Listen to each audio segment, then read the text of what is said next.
So here we have an even more amazing piece, and you know, you are all some of the first ones to see these pieces. Also noch ein beeindruckendes Bild, und wir sind welche der ersten, die das sehen. Die ersten. And you can see again we have a solar system. Here is a planet with an atmosphere. Das Sonnensystem, und der Ring, den da gezeigt hat, das ist ein Planet mit einer Atmosphäre.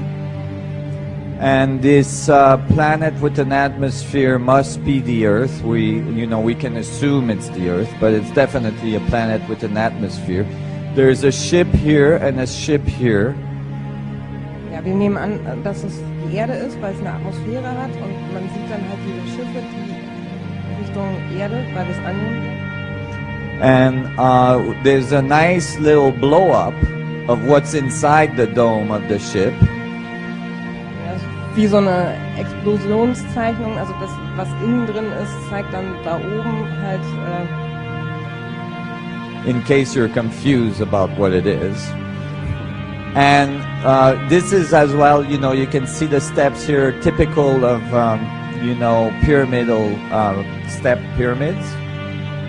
Ja, man sieht da halt diese Streifen, das sieht aus wie eine Treppe, und das erinnert eben an diese Stufenpyramiden, die man überall.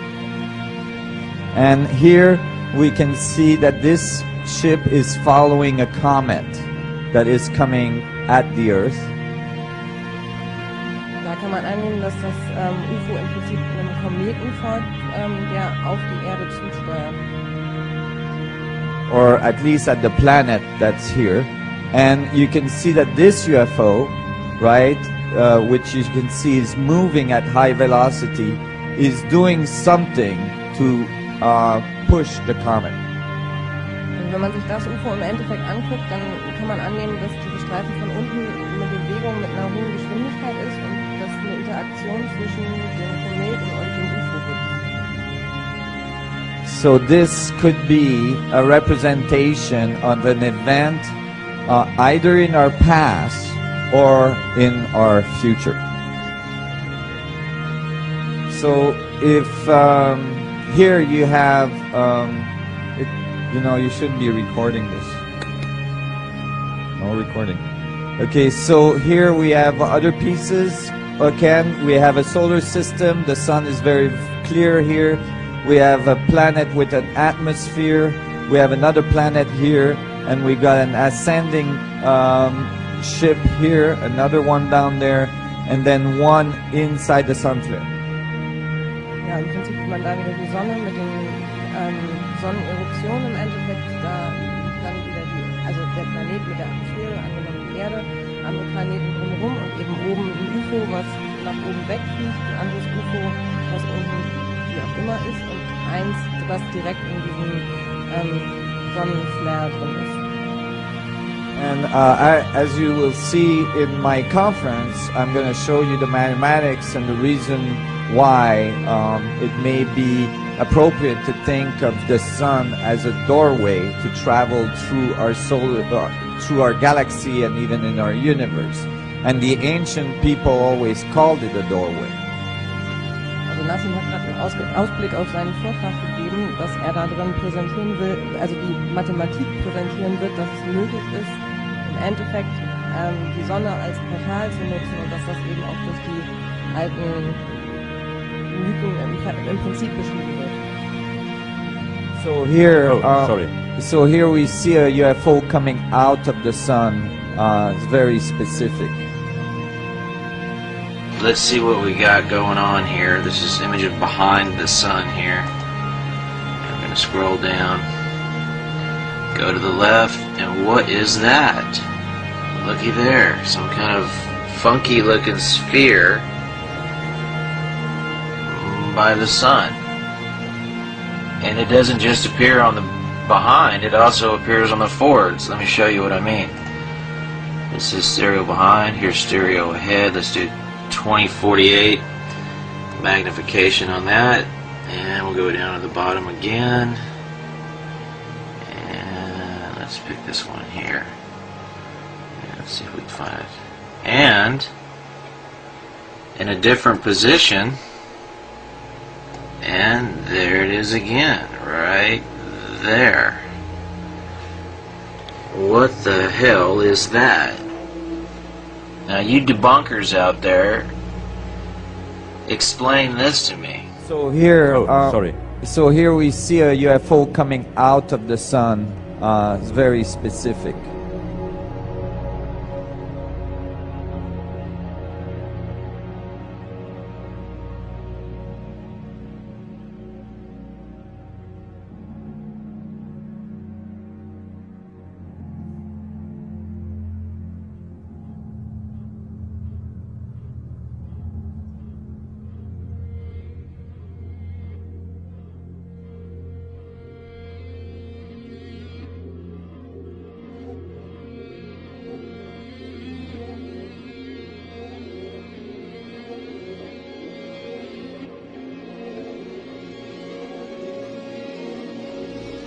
This is where the idea of the divine right to rule comes from. The divine right to rule because of what? Because of your bloodline, because of your DNA. This goes right back to the ancient worlds.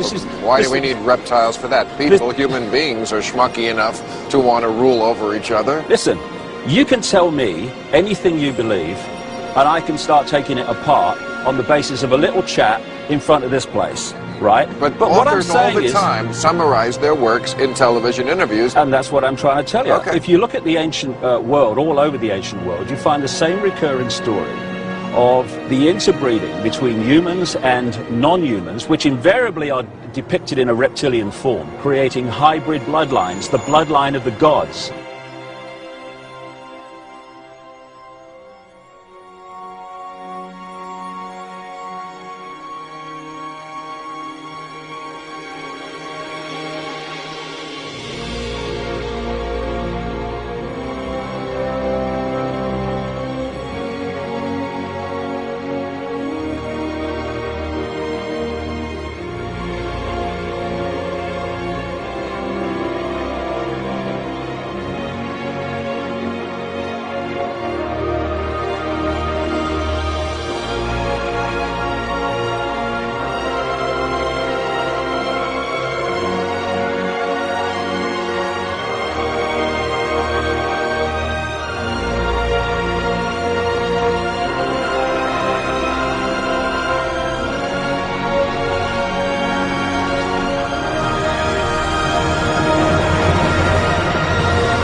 And you can see on the left side down different sides of a huge stone world map. This stone world map was found in 1984 while gold digging in Ecuador in an underground tunnel system with other 350 artifacts which do not really fit any known and existing South American pre-Columbian culture. This is the back side. And you can see on the right side coming the quartz line passing in the Atlantic, a continent, Atlantis, which in our days does not exist anymore. Then the white line is crossing part of South America, and here you have a close-up and you can exactly see the Bay of Guayaquil, an inlay going up to north and a round inlay showing exactly the place where there were found those artifacts, and there is also the best quality water worldwide existing. One other very interesting artifact found on the same place in Ecuador is the so-called pyramid with the eye. The eye is an inlay, the stone is gray and white, and you have 13 steps, and it looks exactly like the pyramid with a shining eye on the $1. If you put this pyramid under black light, the eye is shining very strongly, and it looks really like an eye, but not real like a human eye. Here you have a close-up of the eye, and you can see the colors of the inlay. On the bottom of this pyramid, you have the inlay in little gold plates showing the Orion star constellation, and you have unknown writing. The translation of Professor Kurt Schildmann, who was the president of the German Linguistic Association, and he was perfect in more than 40 languages. He was able to translate this writing. He called it pre-Sanskrit because it is older than the oldest writing, and the translation of these 4 letters you can see here, his translation is "the Son of the Creator comes." This is one of several very, very strange skulls. They are presented in a small museum in Ica in Peru. Ica is located close to the famous Nazca lines, and the museum is called Museo Maria Reiche, the German lady who was researching her whole life about the Nazca lines. And in this museum you can see the most strange skulls I ever saw, all found in this area close to the Nazca lines. So the question is, what kind of humans were living there, and how did they get those skull forms? And especially this one, definitely several doctors and experts told me it would not be possible to create such a kind of deformation, because through deformation you do not get the double bone material on the skull, and on this skull even you have particles of the skin and hairs, and I think it would not be difficult to do a age dating and especially a DNA analysis of this skull. On this picture I show you some legendary skeleton forms of giants.